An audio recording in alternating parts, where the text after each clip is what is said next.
तो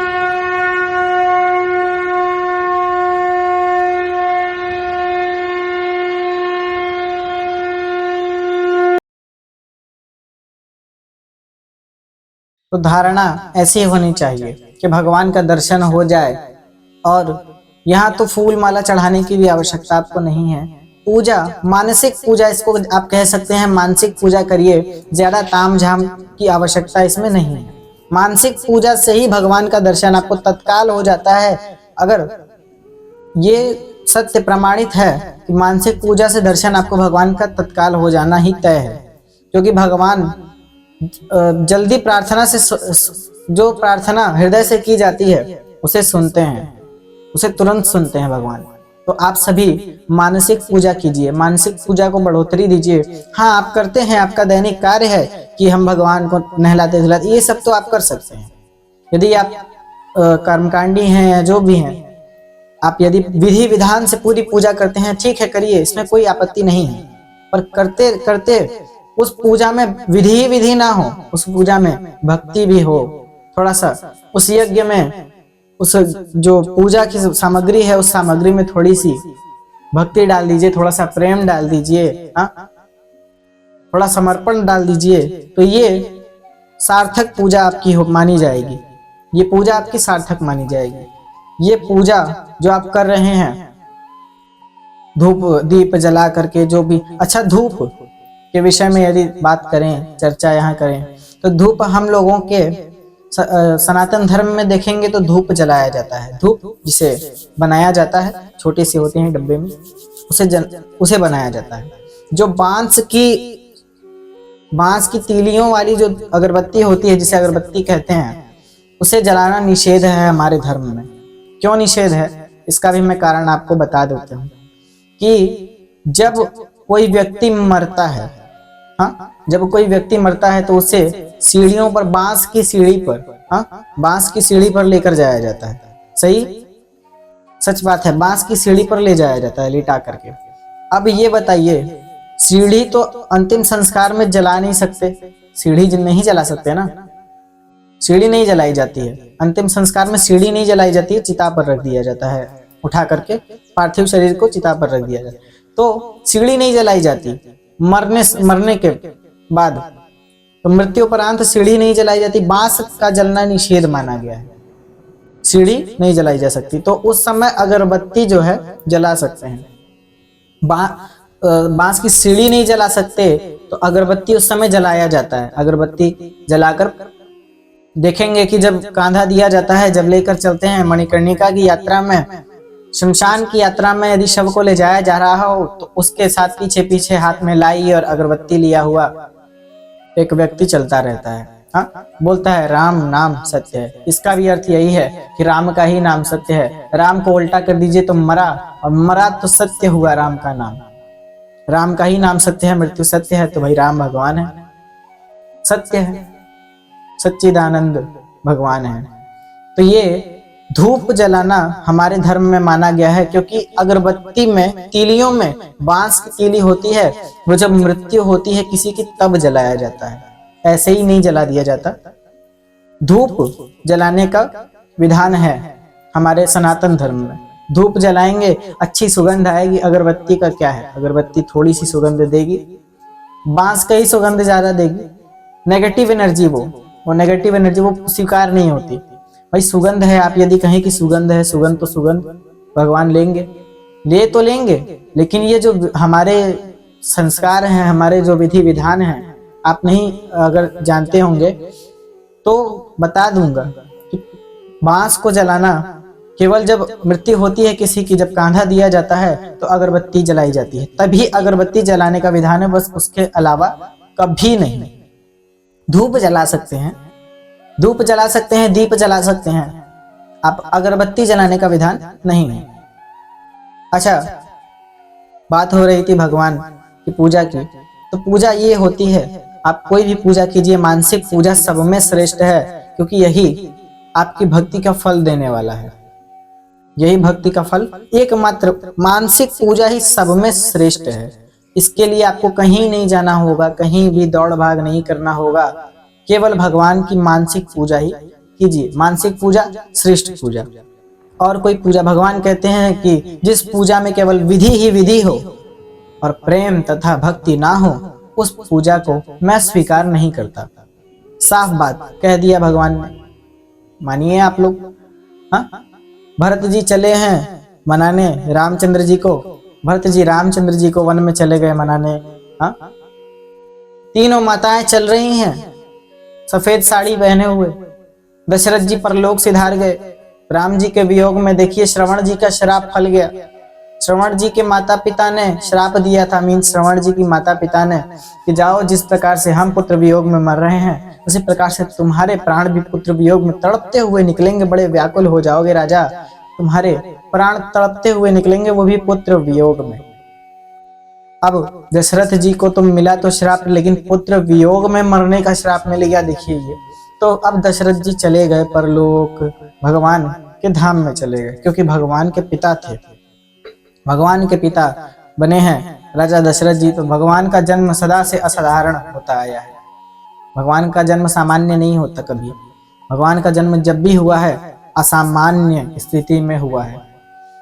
तो भरत जी चलते हैं, सभी आर्य सुमंत्र चल रहे हैं, भरत जी चल रहे हैं पैदल पैदल, भरत जी चल रहे हैं, सभी अयोध्यावासी चल रहे हैं, सभी पैदल चलते हैं, नंगे पांव भरत जी चलते हैं आगे आगे। सारे सोने के आभूषण उतार देते हैं भरत जी, कहते हैं मेरे राम भैया ऐसे हैं तो हम क्यों सोने के आभूषण लदा लदा के चलें, दिखाने बंठन के। हाँ, तो भरत जी के मन में भक्ति भाव होता है, राम जी के प्रति आगे जाते हैं। कुछ दूर जाके इतनी धीरे चलते हैं भरत जी कि समय बड़ा तेजी से बीत जाता है। हाँ, दोपहर सूरज सिर पर आ जाता है। सुबह से चले चले दोपहर हो गया, बिना कुछ खाए पिए चल रहे हैं, पथरीले रास्तों पर, कटीले रास्तों पर कांटा धस रहा है, कोई फर्क नहीं पड़ता, छोड़ो राम जी से मिलूंगा, मैं अपने बड़े भाई से मिल लूंगा, सारा दुख दूर हो जाएगा, सारा दर्द दूर हो जाएगा। कांटे क्या है, कांटे तो जीवन में आते, ये कांटा क्या कम है, ये दुख क्या कम है कि मेरे भ्राता वन में जा रहे हैं हमें छोड़ के, इस कांटे से तो ज्यादा ही ये दुख है। हाँ, तो भरत जी आगे आगे चल रहे हैं, इतना देर हो गई, इतनी देर हो गई। अब जाते जाते यात्रा में बीच में मिलते हैं निषाद राज जी, राम जी के परम मित्र निषाद जी मिल जाते हैं। अब निषाद राज जब आते हैं तो भरत जी उन्हें गले से लगा लेते हैं। आइए, राम जी ने आपको गले, अच्छा शूद्र हो चाहे कोई हो, आदिवासी हो चाहे कोई हो, राजा ये नहीं देखता है, कोई भी हो मनुष्य को ये नहीं देखना चाहिए कि शूद्र है या कौन है, जाति पात से दूर रहो तुम। हाँ, मनुष्य नाम अपना बनाओ, जाति पात से दूर रहिए, चाहे कोई भी हो। सभी के लिए संदेश हमारा कि जाति से दूर रहिए, तभी उद्धार होगा मनुष्यों का। मनुष्य वही है जो सबको समान भाव से जाने, योगी वही जिसको हर मनुष्य में ईश्वर दिखाई दे, हर मनुष्य, पशु तक में, चींटी तक में, मक्खी तक में ईश्वर दिखाई दे, यहाँ तक कि पत्थर तक में ईश्वर दिखाई दे, वही सर्वश्रेष्ठ योगी है। और ऐसा नहीं है, उल्टा है, यदि इसके विपरीत है तो वो योगी नहीं है। साफ बात, बस योगी नहीं है वो, मान लीजिए आपको। यदि योगी की पहचान चाहिए तो यही है। अब भरत जी ने गले से लगाया निषाद राज जी को, निषाद राज जी से आंसू गिर गए आंखों से। आज भरत जी ने हमें गले लगाया है, राम जी ने आपको गले लगाया है, सो आप तो धर्मात्मा हो गए उसी क्षण। भगवान ने आपको गले लगाया सो आप तो धर्मात्मा हो गए। तो आइए आप जैसे धर्मात्मा को हम भी गले लगाएं तो हमारा भी पुण्य बढ़ जाएगा लाखों गुना। ये भरत जी की सोच है। तो भरत जी आगे आगे और निषाद राज जी भी संग हो लिए, कहे चलिए मैं आपको धाम दिखाता हूँ भगवान का। वो दूर पर्वत पर है ना, उसी को लांगेंगे तो वो उनका भगवान का धाम है। तो अब आगे जाते हैं भगवान। जब चले भरत जी कुछ दूर चले तो उन्हें दिखा, जब लक्ष्मण जी को पता चला, लक्ष्मण जी क्रोध में आ गए, एकदम आग बबूला हो गए। अरे भरत आ रहे हैं, क्यों, अब क्या चाहिए, युद्ध करने आएंगे तो मैं तत्पर रहूंगा, मुझे निपटना होगा, पहले उनसे, मुझसे निपटना होगा, देख लूंगा मैं। तुरंत धनुष बाण लेके तैयार हो जाते हैं। राम जी कहते हैं लक्ष्मण, भरत सा भाई कभी कभार युगों में मिलता है, इस भरत सा भाई कोई नहीं है, न तुम न मैं। बताओ भरत जैसा श्रेष्ठ भ्राता किसे मिलेगा, मुझे मिला है, अब आ रहा है हमारे द्वार पर तो तुम युद्ध की सोच रहे हो। ठहर जाओ जरा, देखो भरत को आने दो, देखते हैं क्या बात है।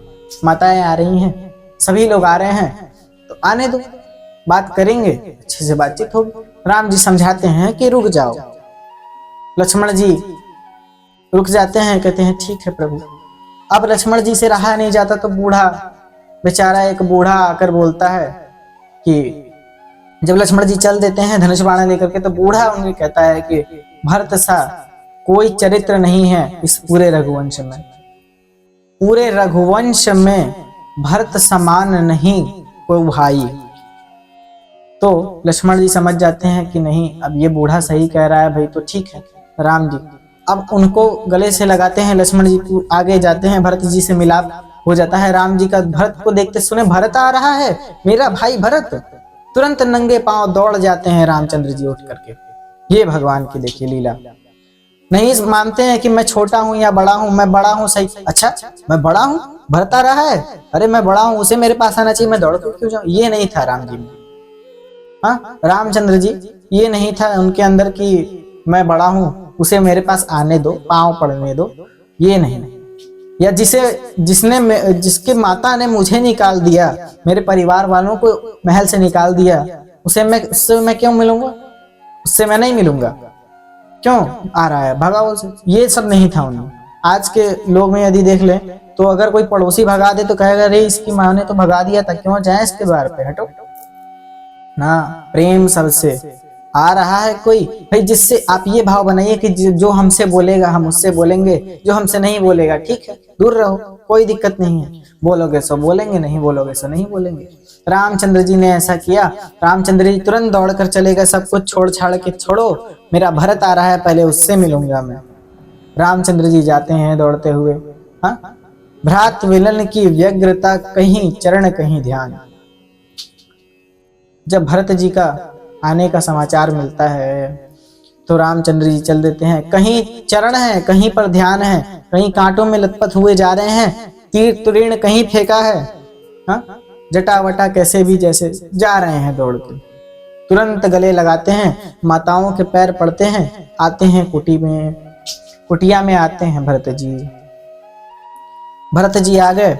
जब भरत जी ने संदेशा दिया कि पिताजी का देहांत हो गया है, तब बड़े दुखी हो गए रामचंद्र जी, आंसू गिरा देते हैं, पर रोते नहीं है ज्यादा, आंख से आंसू गिरते हैं पर रोते नहीं।